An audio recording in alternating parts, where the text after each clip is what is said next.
Friday. Yeah. AFQ questions, 20 past 4, get them in. It'll be around 20 past 4. I'm really looking forward to AFQ tonight, and also vote for wildcards as well. Both tour player shows, both well worth getting on board with. Wildcards, interesting votes. I haven't had a look. How are they getting on? Are they close or? There's still skin in the game for everybody. It's all to play for. Yeah, there's a couple of prominent leaders, but they could still be caught. Right. Perfect Burger is flying at 40%. Yeah, but it's only 40%. It's not like over 50%. Yeah, could be clawed back. Yeah. It's still in the business end, isn't it? Yeah, very much so. So that's all going on wildcards. It's like the charts going into Friday. There's still the Saturday buyers. There is still the Saturday buyers. If you're a Saturday buyer, go to the Anfield Apps Twitter feed and get voting on stuff for wildcards. Looking forward to seeing what we're talking about, and I'm really looking forward to that show with I'm trying to remember who it is, Ben Johnson, Melissa Reddy, Gareth Roberts and Rob Gutman for wildcards. You might come, you might not. That's the attitude. I think I'm going to go to tennis, I think, if it stays the weather stays off. He gets to enjoy I've never been to tennis. Haven't you? No. It's your hood as well. It's at Liverpool Cricket Club where I've played some of my best stuff. That's absolutely not true. I haven't even played there, I don't think, but we've done some of my best drinking watching other people play well. I've been there when that happened. and he's second to none.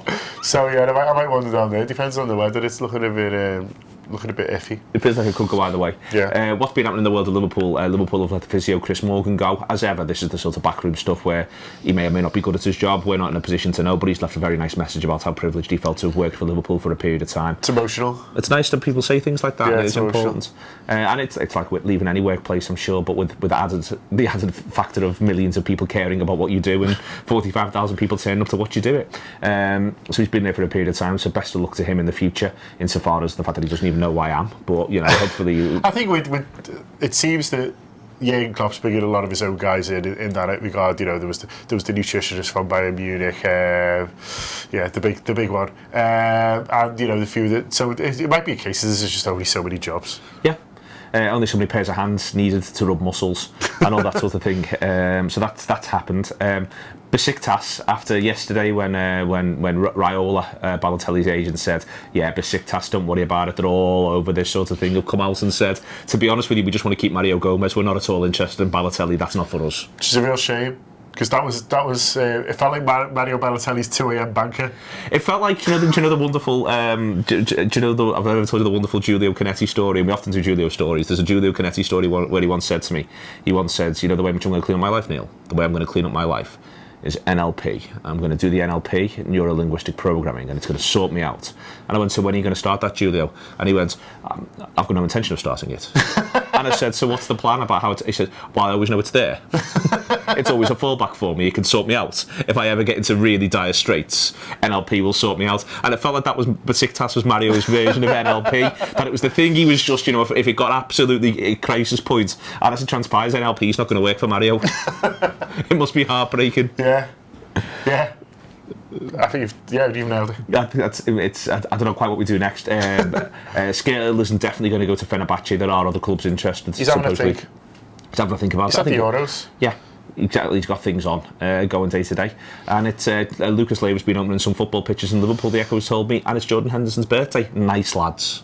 Yeah, it's the Lucas one is mildly interesting in that I suppose he's not acting like a man who's leaving anytime soon. No. There's a bit of talk about what might happen to him in the summer, whether he's got a place next season with smaller quad players coming in, blah blah blah.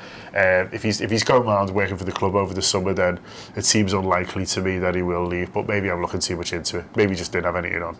It could be a bit of both. I think it's unlikely he's going to leave if Colo's gone. Yeah. I think it's unlikely that he leaves, to be honest with you. And I think Joe Allen is doing himself no end of favours currently in the Euros, because I thought he played well again yesterday. Craig Bellamy's man of the match. But I also think in general there's a thing around, we keep sort of presuming that Allen's only going to get a move to an English side. I think he could do really, really well in Germany or Spain. And I could see that sort of move possibly happening for him if he keeps performing on the European stage. And hopefully Wales get out of the group and he'll get at least one more game beyond the group stage. Yeah, it depends what he wants from his life, I suppose. There's a bit of talk he wouldn't mind going back to Swansea and where his family are from and things like that. It just depends what he wants from his career and what he wants from his life at that age. So, you know, I'm sure he'll both sort it out for himself. Do you know what I want from my life? Okay. Do you know what I want from my life? Do you want to come to tennis this afternoon? Sadly can't, John. I've got shows to do. There's also a Euro show coming as well, and there's just shows. There's just shows all the time. You'll see them all on the City Talk as well to come out tonight. So there's 3 shows coming out today. There's a thing that happened yesterday, and I never ever want from my life to watch Daniel Sturridge do the arms for another football team ever again. And it's not just England. It's like the idea, really like the idea, you know, the idea that he moves, and he puts the ball in the back of the net, but he doesn't just put the ball in the back of the net. He then goes and does the arms. I'd be horrified if he ever did the arms for anyone but us. Okay. So I need him to stay. Was that a window into a world that you don't want? I never want to be part of that world.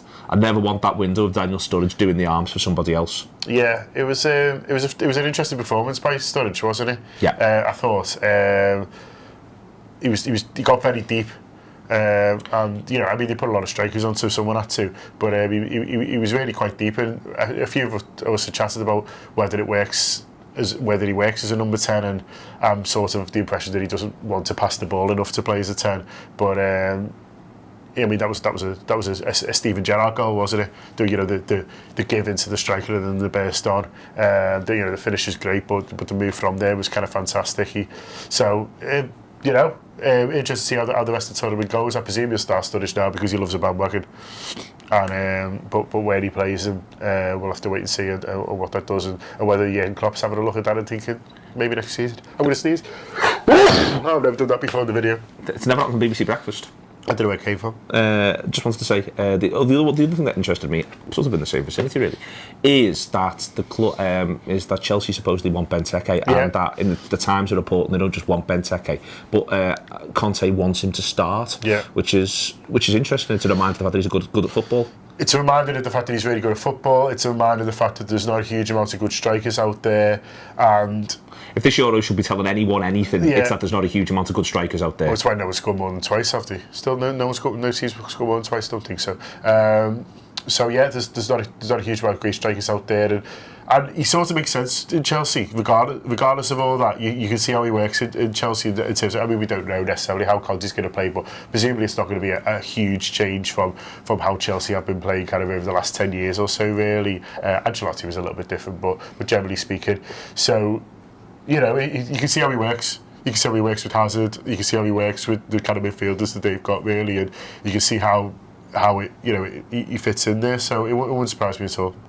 Okay then, we're going to go off. We're going to go and do some shows, do some content. Have a lovely afternoon. Have a great weekend. Go to Africa OEA if you get the opportunity to do so. If you're in Liverpool, we'll probably see you there Saturday or Sunday. We'll be at least one of the days. But all the best. Go forth, be merry, have a lovely time.